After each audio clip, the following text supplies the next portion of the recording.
안녕하세요. 주식회사 지지그룹의 김광현 대표이사입니다. 이 오늘 영상은 국토부 하자 분쟁 조정위원회를 통해서 사건 진행이 되는 경우에 대해서 말씀을 좀 드리고자 합니다. 오늘 영상은 건설사나 시공사 또 그리고 이제 건축주분들에게 도움이 되는 건데요. 입주민분들이 하자 이행을 해주지 않는다면서 국토부를 통해서 사건을 진행할 경우 되게 당황스러운 경우들이 많이 있습니다. 그래서 이제 국내 사례가 많지 않다 보니까 관련되어 있는 정보도 쉽게 이제 찾으실 수가 없는 게 현실인데요.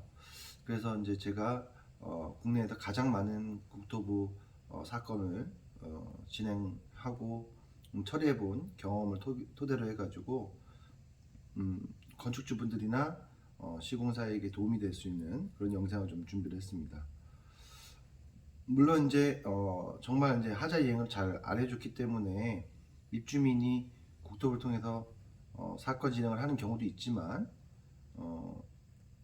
하자 이행을 잘 해줬는데도 불구하고 입주민분들이 어느 날 갑자기 국토부를 통해서 이제 하자 분쟁 조정위원회에서 심사 사건이나 분쟁 사건으로 이 사건이 접수되고 안내를 받게 되시면 시공사나 사실은 건축주분들 입장에서 상당히 불리한 부분이 있기 때문에 당황스러운 건 뭐 사실일 겁니다. 그래서 국내에서 이제 몇 안 되는 뭐 사실상 저희 지지그룹이 가장 많은 국토부 사건을 다뤄봤기 때문에 관련해서 제가 좋은 꿀팁을 좀 드리고자 이렇게 영상 준비했고요. 이 영상을 악용되는 것보다는 정말 억울하게 입주민들이 하자 이행을 해줬음에도 불구하고 국토부를 통해서 사건 진행을 하는 경우 어떻게 대응해야 될지 이 부분에 대해서 좀 설명을 좀 드리고자 합니다. 저희가 이제 아까 앞서서 말씀드린 것처럼 국토부 사건을 사실 입주민의 입장에서도 수백 건을 처리를 하다 보니까 가장 뭐 잘 알고 있는 회사입니다. 뭐 일부 회사에서도 뭐 국토부 진행해봤다라고 하는데 하자 판정서가 뭔지도 잘 모르시는 분들이 그런 말씀하시는 경우도 많이 있더라고요. 저한테도 많이 전화가 많이 오시고 그리고 저희가 뭐 통화하다가 그렇게 많이 진행해 보셨으면 판정 관련된 정보 좀 보자라고 했을 때 아무도 뭐 보여주시는 분이 없더라고요. 그래서 저희는 투명하게 저희 실력을 직접 하자 판정서 받은 부분에 대한 데이터를 뭐 수백 건 가지고 있기 때문에 얼마든지 오픈을 해서 어려움에 처해져 있는 분들을 위해서 좀 정보를 공개하고 팁도 드릴 수 있도록 하겠습니다. 먼저 이제 입주민분들이 국토부 사건을 진행할 때 첫 전초 과정에서 시공사나 건축주분들에게 내용 증명이 가장 먼저 발송이 됩니다. 그래서 이제 내용 증명 받으셨을 때는 시공사나 건축주는 사실 이게 별일 아니지, 뭐 별거 아니지라고 생각하시거나 또는 뭐 처리해야겠다라고 이렇게 생각하시는 경우들이 많으신 것 같아요. 근데 여기서부터가 사실은 대응이 잘못된 겁니다. 왜냐면 어느 날 갑자기 입주민들한테 하자를 이행해 달라고 내용 증명이 왔다면 이건 국토부를 통해서 사건 진행을 할 확률이 되게 높습니다. 그러니까 전처 과정으로 만약에 내용 증명이 발송이 되면 거기에 대해서 성실하게 답변을 하셔야 되는 부분들이 있습니다. 답변도 그냥 뭐 허술하게 하자 이행을 하겠다 이런 개념이 아니라 언제 어떻게 이렇게 진행을 하겠다라고 명시를 하시는 게 가장 좋습니다. 그리고 만약에 하자 이행이 안 되면 당연히 문제가 발생되겠죠. 그러니까 국토부 통해서 사건 진행할 때 전처 과정으로 내용 증명이 발생되니까 반드시 이 부분을 꼭 기억하셨다가 받으시면 바로 즉각적인 어떤 대응을 하셔야 된다는 겁니다. 사실은 이 영상을 보실 때쯤 되면 사건 진행이 이미 된 상태인 경우에 어떤 시공사나 건축주분들이 더 많으실 거라고 생각이 듭니다. 그래서 이제 아무래도 초기 대응이 잘못되어 있는 경우들이 많이 있겠죠. 그럴 경우에는 또 저희들이 그 상황에 따라서 어떻게 이제 대응하셔야 되는지 안내를 드릴 테니까 저희 회사 이제 대표 번호인 1533 0680으로 연락을 주시면 저희들이 어떤 식으로 대응하실지 이런 부분들을 좀 안내를 드리도록 하겠습니다. 이 내용 증명 이후에는 이제 국토부에서 심사 사건이 진행이 되게 되면 먼저 국토부에서 우편 접수냐 온라인 접수냐에 따라서 대응이 많이 다릅니다. 만약에 이제 우편으로 접수가 된 경우는 좀 많은 딜레이가 되고 있고, 현재 코로나 사태로 인해서 2021년 또 2022년 올해도 사실 빠르게 이제 진행되는 경우는 많이 없습니다. 근데 이제 온라인 접수로 됐을 경우는 되게 신속하게 진행이 됩니다. 그 이유는 국토부에 있는 인력이 우편 접수됐을 경우에는 온라인으로 다시 접수하는 2차 업무가 또 진행이 돼야 되는데, 온라인 접수는 그 단계를 뛰어넘기 때문에 담당 조사관이 빠르게 배정이 되기 때문에 그런 것도 있습니다. 그 외에도 뭐 다른 사항이 있지만 어쨌든 간에 온라인 접수냐 우편 접수냐에 따라서 진행 속도는 좀 다르다는 그런 부분이 있고요. 그리고 이 국토부에서 시공 교섭 대상자, 그러니까 시공사 또는 건축주 둘 중에 한 명을 대상으로 해서 입주민들이 사건 접수를 했을 거거든요.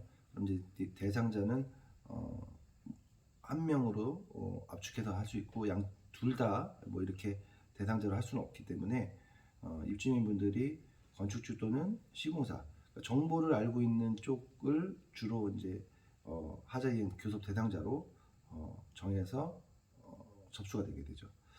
자, 그렇게 되면 이제 안내문이 먼저 국토부에서 여러분들한테 우편으로 발송이 됩니다. 이제 시공사 쪽에서 처음 알게 되는 단계가 바로 2단계죠. 우편 통해서 이렇게 접수가 됐다. 여기에 대해서 답변하라 라고 되는 거죠. 그러면 너무 많이 이제 당황을 하시게 돼요. 그 중에 입주민들이 물론 이제 하자를 당연히 뭐 못 받으셨던 분이라면, 이행을 못 받았던 분들이라면 억울해서 이제 이렇게까지도 진행한다 이렇게 생각하실 수도 있는데, 내가 하자 이행을 잘 해줬었는데도 왜 갑자기 이렇게 보냈지? 이렇게 엉뚱한 당황하는 상황이 벌어지기도 합니다. 그건 왜 그러냐면 입주민분들 중에서는 이 국토부 하자분쟁 조정위원회를 통해 가지고 악용하려고 하는 그런 분들도 계세요. 그러니까 쉽게 얘기하면 단순히 하자부수 예치금이 목적이 아니라 어떤 추가적인 보상을 요구하려고 하는 확률이 높습니다. 그러니까 물론 이제 하자가 심각하든 심각하지 않든 이거는 뭐 동일하더라고요. 저희가 이제 뭐 수백 건 진행을 하면서 보면 분명히 이건 하자에 대한 부분으로만 정당한 사유로 하자 이행을 받기 위한 목적으로 진행을 하셔야 되는데, 그렇지 않은 이제 분들도 상당수가 뭐 저희들이 실제 현장에서 이렇게 보게 되거든요. 그러면 저희들도 안타깝지만 그분들한테 그렇게 하시면 안 된다라고 분명히 말씀을 드려도 그분들은 이제 뭐 겉으로 표현을 안 하셔더라도 어떤 추가적인 보상 때문에 이렇게 심사 사건이나 분쟁 사건으로 진행하시는 경우도 상당히 많이 있습니다. 예전하고 다르게 2021년 물론 저희 회사를 통해서 많은 분들이 정보를 아시고 하시는 경우도 있는데, 부쩍 이제 국토부 업무가 많이 늘었습니다. 앞서서 말씀드린 것처럼 저희가 2021년만 해도 수백 건이기 때문에 그게 이제 수백 건이라는 것이 건물 숫자를 얘기한 건데, 만약에 이걸 하나하나 개개인 건건으로 본다라고 하면 상당히 많은 수가 있죠. 아마 수천 건이 넘을 겁니다. 그러니까 뭐 인력이 상당히 부족한 상황입니다, 국토부가. 자, 그런데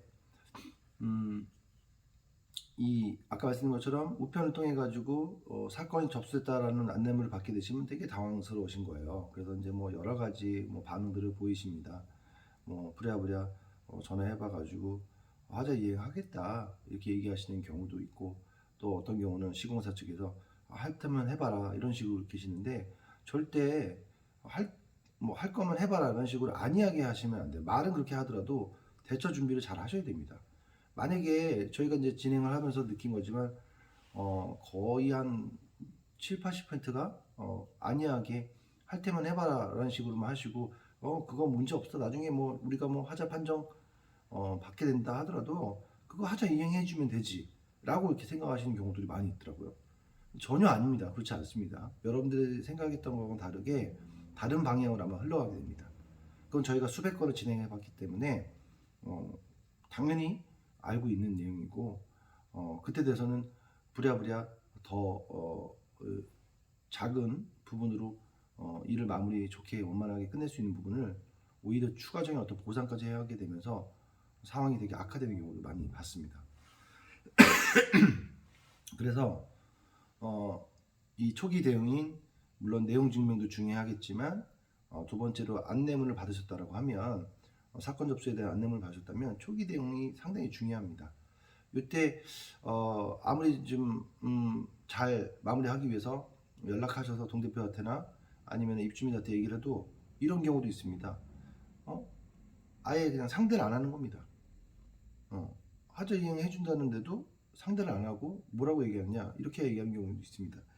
제3의 업체를 통해 가지고 그 제3의 업체라는 거는 전문건설업 등록증을 소지한 회사 그리고 이 하자에 대한 원인 규명을 해서 진단을 해서 거기에 맞는 공사 방식으로 해서 숙련자를 통해 가지고 이렇게 하자 이행 받고 싶다 우리 요구사항 그렇다 이게 왜 그러지? 그렇게 되면 당연히 시공사 입장에서는 비용이 너무 많이 발생되는 일이기 때문에 사실 쉽게 결정할 수 있는 부분이 아니죠.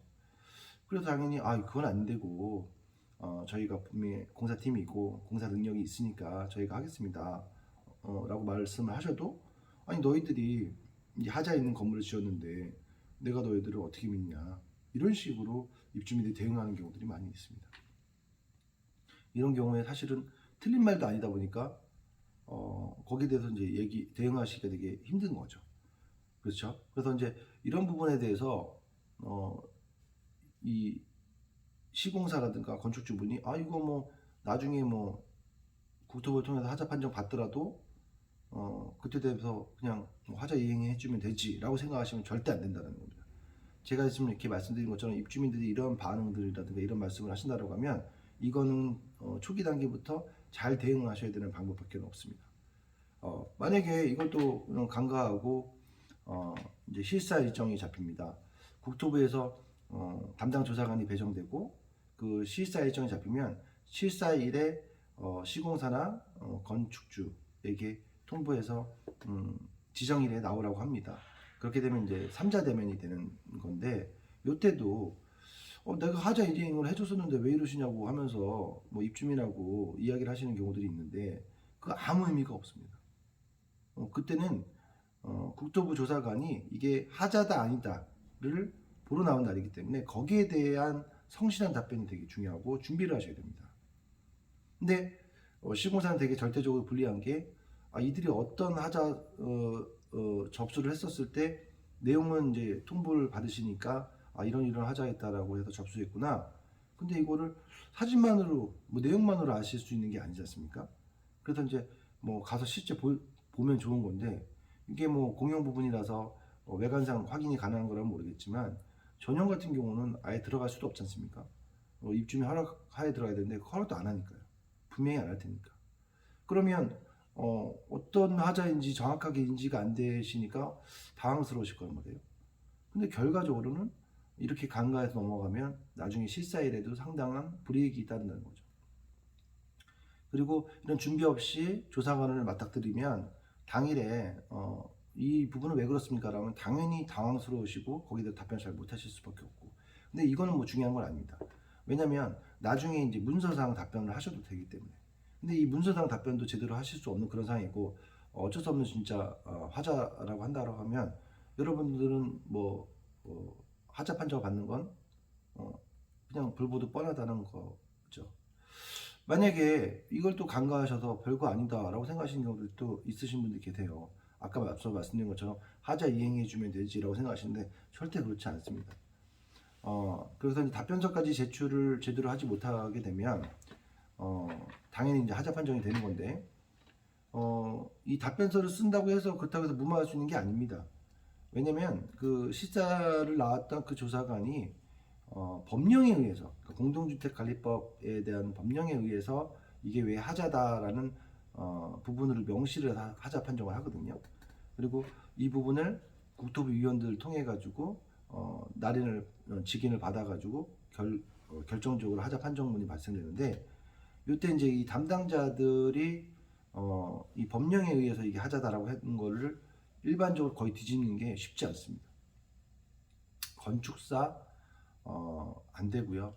그리고 뭐 건설업을 뭐 30년 하셨다, 20년 하셨다는 분들 모두 없습니다. 물론 엎을 수 있는 것도 있지만 그건 아주 극소수고요. 대부분은 하자 판정을 받는 경우가 상당히 많이 있습니다. 그래서 제가 본 데 중에서는 지금까지 가장 많은 하자 판정을 받은 데가 약 한 100여 건입니다. 일산에 있는 빌라인데요. 8가구짜리 작은 빌라입니다. 근데 100여 건이 나왔습니다. 얘기만 들으면 되게 하자가 심각한 것 같죠? 아니요, 그렇지 않습니다. 막상 가보면 사실 거주하시는데 이렇게 크게 이상이 있는 부분은 없는 데들이 없습니다. 그런데 100여 건이 나왔단 말이죠.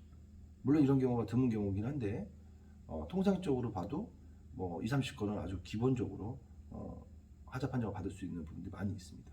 물론 이제 입주민들이 어떻게 했고 또 입주민들이 조력하는 회사가 어떤 회사냐에 따라서 그 하자 건수는 상당히 차이가 많이 있습니다.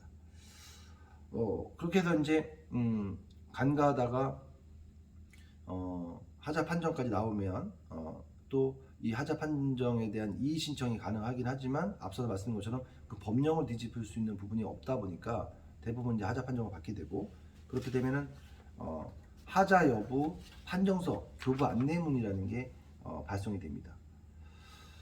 요건 이제 뭐 간단하게 말씀드리면 뭐 법률적인 조항까지 다 말씀드린다라고 하면 복잡하니까 뭐 기억하시기 쉽게 말씀드린다면, 쉽게 얘기하면 사건 하나당 한 건당 1,000만 원 이하의 과태료가 가능합니다.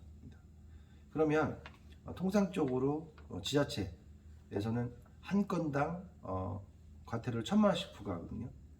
실제로 예전에 2021년 전까지만 해도 사실 이런 경우가 전혀 없었지만 2021년부터는 실제 지자체에서 과태료를 부과하는 경우들이 상당히 많이 있습니다. 그 얘기는 곧 국토부를 통해서 진행해서 사건화하는 주택들이 상당히 많아졌다는 얘기죠. 근데 여기서 되게 중요한 게 있습니다. 그러면 한 건당이라는 말을 되게 강조했는데, 한 건의 기준이 뭐냐? 예를 들면 공용 한 건당 1,000만 원 이하의 과태료. 전용은 한 세대당. 그러니까 전용은 뭐 그 201호의 하자가 한 건이 나왔던 10건이 나왔던 이행이 안 되면 1,000만 원 이하의 과태료라는 거죠. 자, 그런데 앞서서 제가 말씀드린 것처럼 그럼 하자 이행을 해주면 되는 거 아니냐 라고 생각을 하시는 거죠. 그렇게 해서 하자 이행해 주겠습니다, 이제 하자 판정 받았으니까 라고 얘기를 하시는데, 입주민들은 듣지도 않고 뭐라고 하느냐, 전문건설 업체를 통해 가지고 우리가 원하는 업체를 선정해 가지고 이게 하자의 원인도 규명하고 그 규명에 따라서 맞는 공법에 따라서 하자 공사를 원한다, 그리고 숙련자를 통해서 바꾸자 하니까 너희들은 빠지고 하자 이행해 줄 거면 이렇게 해달라 라고 합니다. 너무 당황스러우시죠. 그런데 이 사항을 또 뭐 부랴부랴 국토부에다가 이렇게 하자 이행을 해주겠다는데도 싫다고 합니다 라고 하셔봐야 의미가 없습니다. 왜? 국토부는 첫 번째로는 이 하자 이행이 됐냐 안 됐냐, 하자 판정과 더불어서 하자 이행이 됐냐 안 됐냐를 본 거지, 양쪽의 어떠한 사항으로 협의를 봐가지고 하느냐는 사실 관심도 없고 관여하지도 않습니다. 국토부에다가 문의해 보셔도 금방 아실 수 있는 이야기예요. 그러니까 저쪽에서 정당한 사유로 직접 해주는 건 거부한다라고 하면 사실은 들어줄 수밖에 없는 부분이라는 거죠. 그러니까 결과적으로 보면 앞서도 말씀드린 입주민이 그런 식으로 나온다. 너희들이 하자 있는 건물을 지었으니 너희들 믿을 수 없다. 제3의 전문건설업체를 통해서 이런 식으로 받고 싶다 라고 하면 사실상 정당한 사유에 해당이 된다라고 볼 수밖에 없습니다. 자, 그렇게 해서 이 하자 판정서를 받은 날로부터 60일이 최대 지나면 그때부터 이제 과태료 부과가 되는데요. 그때 제가 앞서서 말씀드린 것처럼 국토부에 문의를 봐도 소용없고, 지자체에서는 이제 입주민분들이 민원을 넣게 되면 60일이 지나서 민원을 넣으면 이제 행정처분이 진행이 되는 거거든요. 근데 이때 이제 지자체도 하소연하시겠죠. 아니 내가 하자 이행을 해준다라고 하는데도 입주민들이 이런 식으로 나와서 안 된다, 하자 이행 못 받겠다라고 하는데 이거 너무 억울하지 않느냐라고 얘기하시지만, 마찬가지로 지자체는 이 상위 기관인 국토부의 이 공동주택관리법에 의한 부분으로 입주민들이 민원을 제기해서 이제 하자 판정서를 받았으니 60일이 지났는데도 하자 이행을 안 해주니 행정처분 내려달라라고 하면 그 지자체 입장에서도 어쩔 수가 없는 상황이 벌어진다는 거죠. 그러니까 여러분들이 간과해서 그냥 넘기실 사항이 아니라 여기에 대한 대응을 준비를 잘 하셔야 됩니다. 그런데 각 건물마다 상황마다 너무나 많은 다른 부분들이 있기 때문에 이 영상을 보시면 만약에 우리 건물이 건축주인인데 시공사이시라고 하면 저희 회사로 문의를 주세요. 그럼 그 사항에 대해서 제가 듣고 그리고 분석을 해서 어떤 식으로 대응하셔야 된다라고 이렇게 안내를 드릴 테니까요. 뭐 전혀 경험도 없으신데 괜히 머리 싸움하고 고민하시고 그러실 필요 없이 저희 회사에 물어보시면 좋을 것 같고요. 뭐 아시겠지만 단순히 벌금만 부과된다고 끝나는 일이 아니죠. 이 행정처분을 받게 되시면 또 시공사를 또는 앞으로 건축주로서 다른 뭐 빌라를 짓거나 건물을 지으실 때도 불이익이 상당히 많기 때문에 이걸 간과하고 그냥 넘기시면 안 된다는 겁니다. 앞서서 말씀드린 것처럼 100여 건 이상 이렇게 하자 판정 받는다면요, 그럼 벌금만 해도 10억입니다. 그러니까 초기 대응이 되게 중요하다라는 말씀을 좀 드리고요. 여기 이제 저희가 하자 판정을 받은 건물의 자료인데요. 보시면 이게 개인정보라서 뭐 다 알려드릴 수는 없습니다. 그래서 이렇게 이제 대략 생겼다라고 보시면 될 것 같고요. 이렇게 이제 하자 판정서라는 게 있는데